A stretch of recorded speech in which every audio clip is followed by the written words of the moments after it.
ध्यान से सुनना, बड़ी महत्वपूर्ण 3 बातें हैं, इसलिए हमारी तरफ देखो, जो मैं कहूं उसको सुनो, क्योंकि आप सब जानते हो ज्यों वक्ता की बात में बात, बात में बात, ज्यों केला की पात में पात, पात में पात। अगर बाण छूट गया तो फिर वापस आने वाला नहीं है। हमारे सनातन धर्म संत समाज के अध्यक्ष, हा, सनातन धर्म संत समाज के अध्यक्ष, बहुत सुंदर, स्वनाम धन्य बब्रू वाहन सिंह। वाह वाह, बब्रू वाहन सिंह, गहिरा गुरु जी के बड़े सुपुत्र, बहुत सुंदर, बहुत सुंदर, पीठाधीश्वर, बहुत बढ़िया विराजमान है, वाह, बहुत सुंदर, बहुत सुंदर। देखिए हमारे यहाँ सभी संत महंत मंडलेश्वर इस यज्ञ में उपस्थित हो रहे हैं, ये भगवान की बहुत बड़ी कृपा। और हाँ, थोड़ा सा व्यवधान कर दिया। नहीं, कोई व्यवधान नहीं, ये व्यवधान नहीं, ये तो समाधान है। ये व्यवधान नहीं है। ये तो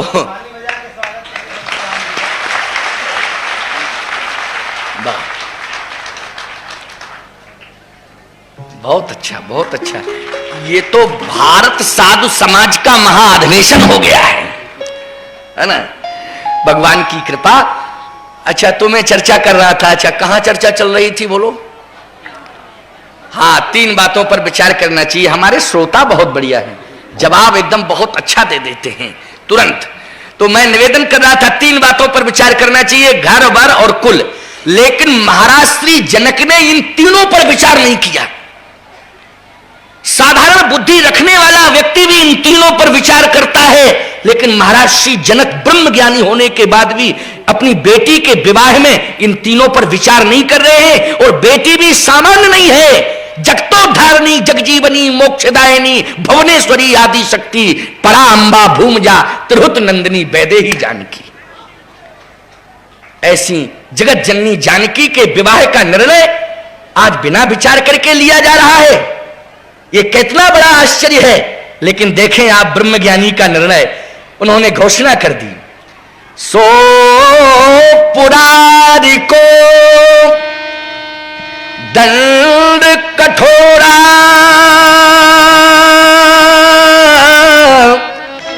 और राज समाज आज जुई तोरा, तो त्रिभुवन जय समेत वैद ही,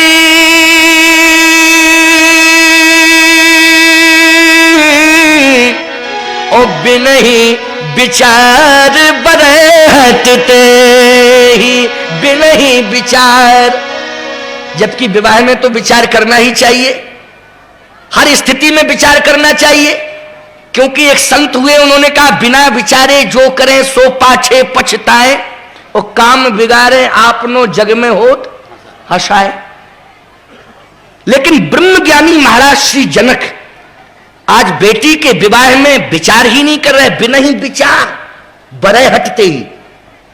इस पर हम विचार नहीं कर रहे हैं, जो धनुष को तोड़े बस वही सीता जी के साथ विवाह कर ले। अब आप विचार करना, धनुष टूटने का संबंध अवस्था से है कि बल पौरुष से है? बोलो, बल से है ना, बल से है, अवस्था से थोड़ी है। और विवाह का संबंध अवस्था से है, बल से नहीं है। क्योंकि हम लोग अंतर करते हैं विवाह में। अगर बेटी की अवस्था 18 वर्ष की है तो 20 वर्ष का हम बेटा खोजते हैं, 1-2 साल का अंतराल करते हैं। और ऐसा तो कभी होता नहीं है कि बेटी की उम्र 18 वर्ष की हो और दूल्हा की उम्र 58 वर्ष की हो। ये बेमेल विवाह हो जाएगा कि नहीं हो जाएगा?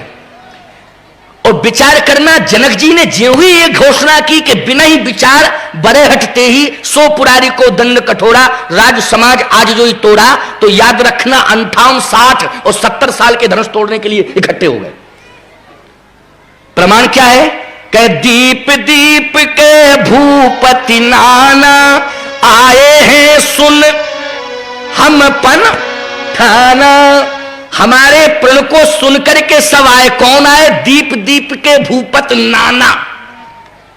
अब आप कहेंगे कि महाराज जी ऐसा आप कैसे कह सकते हैं कि ये सब 58 साल के और 60 साल के और 70 साल के सब धनुष तोड़ने के लिए इकट्ठे हुए? तो इसका प्रमाण है ना, जनक जी स्वयं कह रहे हैं, बोले दीप दीप के भूपति नाना, जो भूपति नाना बन गए थे वो सब धनुष तोड़ने के लिए आए। नाना, अच्छा बोलो भाई, 50 साल से ऊपर की अवस्था में ही नाना बना जा सकता है कि नहीं? गोस्वामी जी का संकेत तो बड़ा विलक्षण संकेत है। ये सब धनुष तोड़ने के लिए आए। अच्छा विचार करना, अब मुझे एक चिंतन देना है इसमें। ब्रह्मज्ञानी ने, बुद्धिजीवी ने इतना बड़ा निर्णय, ऐसा ज्ञानपूर्ण निर्णय क्यों लिया? ज्ञानी अज्ञानपूर्ण निर्णय ले तो ये अफसोस की बात है। अब पत्रकारों ने महाराज श्री जनक को घेर लिया, तो कहा महाराज आपको बयान देना पड़ेगा कि आप जैसा ज्ञानी ऐसा निर्णय लेने जा रहा है। ये सब 70-80 साल के राजा धनुष तोड़ने के लिए आए, मान लीजिए इत्तेफाक से किसी ने तोड़ दिया, तब क्या होगा? तब क्या होगा? जनक जी ने कहा क्या होगा? धनुष तोड़े और प्रेम से हमारी बेटी सीता को ले जाए। तो पत्रकारों ने कहा कि हम लोग ये देख रहे हैं कि कौन देश का राजा धनुष तोड़ रहा है, हम लोग ये देख रहे हैं। तो पत्रकारों की दीर्घा अलग थी और राजाओं की अलग थी। भगवान श्री राम तो सम्मंचनते मंच एक सुंदर विशद विशाल, सुंदर मंच पर भगवान बैठे थे। सम्मंचनते मंच एक सुंदर। अच्छा बोलो भाई, विवाह जब होता है तो बारातियों के लिए अलग अलग कुर्सियां डलती हैं, लेकिन दूल्हा वाली कुर्सी अलग ही होती है। क्यों भाई, होती है कि नहीं होती है? इसलिए ये तो कंफर्म निर्णय पहले से ही ले लिया था कि सम्मंचनते मंच के सुंदर विशद विशाल, मुनि समेत तह वंद दो बैठा रे महिपाल। भगवान सुंदर मंच पर बैठे हैं, तो ये निर्णय तो कंफर्म है कि ये दूल्हा यही है। कौन? श्री राम जी। आप कहेंगे प्रमाण पहले गोस्वामी जी दे चुके हैं, बिल्कुल लाइन क्लियर कर दी तुलसीदास जी ने कि ये कौन है राम जी। कहा ये आज राम जी कौन है? बोले ये तो हरस चले मुनि बर के, मुनि बर बर के साथा। तो जनकपुर के बर श्री राम हैं और बाकी ये दूल्हा जब ये सब आए, ये क्या है? ये है बरबर बरबर, जो बरबराने वाले हैं। बरबराना कहते हैं बकने वालों को, जो बकने वाले हैं, ये सब बैठे हैं। अच्छा, जनक जी महाराज ने घोषणा की कि धनुष को तोड़िए। एक राजा उठा, अच्छा उठ ही नहीं पा रहा वो, क्योंकि उसको 4-6 लोग पकड़ करके ले गए, तब बिठाला। और परमिशन जनक की ये थी कि जो धनुष तोड़ने के लिए आए वही मंच पर बैठे, जो प्रवचन करने आए वही मंच पर बैठे, बाकी सब। क्यों भाई स्वामी सत्यप्रज्ञान जी, यही आपका आदेश है कि नहीं? बाकी सब तो वो सब नीचे चले गए जो उठा करके लाए थे बैठालने के लिए। अब जनक जी ने कहा उठो, तब उठा ही नहीं पावे। तो गोस्वामी जी लिखे परिकर बांध, वो बैठे ही बैठे बांध रहे, तब उठे अकुलाई। तो जो इष्ट देवता आए थे कि हमारा इष्ट आराधना इतने दिन तक किया है, चलो हम इसकी कुछ मदद करें, लेकिन जैसे ही वो उठ नहीं पा रहा था तो चले इष्ट देवन सिरनाई। इष्ट देवता शर्मिंदित होकर सिर झुका के चले गए कि जब ये उठा ही नहीं पा रहा तो धनुष क्या तोड़ेगा। जैसे ही वो धनुष के पास पहुंचा, पसीने पसीने हो गया, लेकिन उसने हिला तक नहीं पाया धनुष को। लौट रहा था, दूसरे नंबर का राजा तोड़ने के लिए जा रहा था, दोनों का मध्य में क्रैश हो गया, जिससे नहीं टूटा वो उधर से आ रहा और दूसरा तोड़ने वाला उम्मीदवार इधर से जा रहा। और जब दोनों मिल गए आमने सामने, तो दोनों एक दूसरे की मंगल कामना नहीं कर रहे थे। जिससे धनुष नहीं टूटा वो जाने वाले राजा की, नहीं धनुष नहीं टूटा आने वाला राजा जाने वाले राजा की ये मंगल कामना नहीं कर रहा था कि हे भगवान शंकर के धनुष, यदि तुम मुझसे नहीं टूटे हो तो हमारा पड़ोसी जा रहा है, इससे जरूर टूट जाना।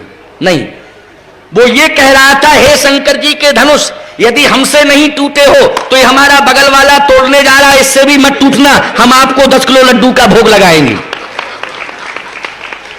बस यही संसार की वृत्ति है। क्यों भाई? पहली वृत्ति तो यह है कि अपना काम बनता और भाड़ में जाए जनता, और दूसरी वृत्ति यह है कि अगर अपना काम नहीं बना तो इसका भी नहीं बनना चाहिए। क्यों भाई, यही स्थिति है ना समाज की। ये राजा एक दूसरे के विरोधी हैं, और जब क्रमशः ये राजा धनुष के पास पहुंचते हैं, धनुष को हिला तक नहीं पाए, तो ये 10,000 राजाओं ने आपातकालीन बैठक बुलाई। आपातकालीन बैठक हुई मिथिला में, और जनक जी महाराज तो चीखने लगे। सभा में खड़े होकर के जनक जी चीखने लगे कि अब जन को माखे भट मानी, ओ वीर विहीन मही में जानी। जनक जी ने कहा, मैं तो जानता था कि वीर भोग्या वसुंधरा, इस पृथ्वी पर वीर रहते हैं, लेकिन आज एहसास हो गया कि वीर विहीन मही में जानी, इसलिए तजहु आस निज निज ग्रह जाहू। तो ये राजा बोले, अच्छा अच्छा जनक जी क्या कह रहे हैं आप। जनक जी ने कहा, तजहु आस निज निज ग्रह जाहू। तो राजाओं ने निज निज ग्रह का अर्थ ये समझा कि जनक जी ने हम लोगों के लिए, अलग अलग देश के राजा के लिए अलग अलग ठहरने की व्यवस्था की होगी, जैसे आपने नहीं की। अलग अलग संतों के ठहरने की व्यवस्था अलग अलग जगह हुई है। हमारी व्यवस्था मिश्रा जी की फैक्ट्री में कर दिया ठहरो। तो मिश्रा जी की फैक्ट्री में हम ठहरे हुए हैं, है ना। भगवान की कृपा और स्वामी कल्याणदास जी महाराज जो नए रूम बनाए गए हैं उनमें ठहरा दिया गया उनको, और हमारे बनवारी पुरी जी को और हमारे विपिन बिहारी दास जी महाराज को, और अभी अभी आए हैं वर्तमान में हमारे असीमानंद। वाह, इनकी सीमा का आनंद ही नहीं है, असीमानंद है। तो असीमानंद जी की भी व्यवस्था, और भी जितने संत आए हैं सबकी समुचित व्यवस्थाएं की गई, बहुत अच्छी व्यवस्थाएं की गई, और सबको नीचे ठहराया, हमको तो ऊपर ऊपर के मंजिल पर हम ठहरे हुए हैं, है ना। तो मैं आपसे निवेदन करना चाहता हूं, ध्यान से सुनना। इन राजाओं ने, क्योंकि ये थोड़ा दिमाग के कमजोर थे राजा, है ना, ये राजाओं ने कहा कि अच्छा निज निज ग्रह का अर्थ ये है कि आपने अलग अलग रूम की व्यवस्था की होगी, तो पहले आप कंफर्म ये बताएं कि रेस्ट हाउस जाएं या गेस्ट हाउस जाएं, कहां जाएं। जनक जी ने कहा, ना रेस्ट हाउस जाओ ना गेस्ट हाउस जाओ, सीधा बिस्तर बंद बांध के प्लेटफार्म जाओ, रेलवे स्टेशन बलांगीर। हमने मालपुआ रसगुल्ला खाने के लिए बुलाया था तुम्हें कि धनुष तोड़ने के लिए बुलाया था। तुम सब कायर सिद्ध हो गए, तुमने धनुष को हिला तक नहीं पाया। इसलिए जनक जी कहते, सुकृति जाए जो, मेरे सामने धर्म संकट आ गया है। सुकृति जाए जो पन पर हरहू,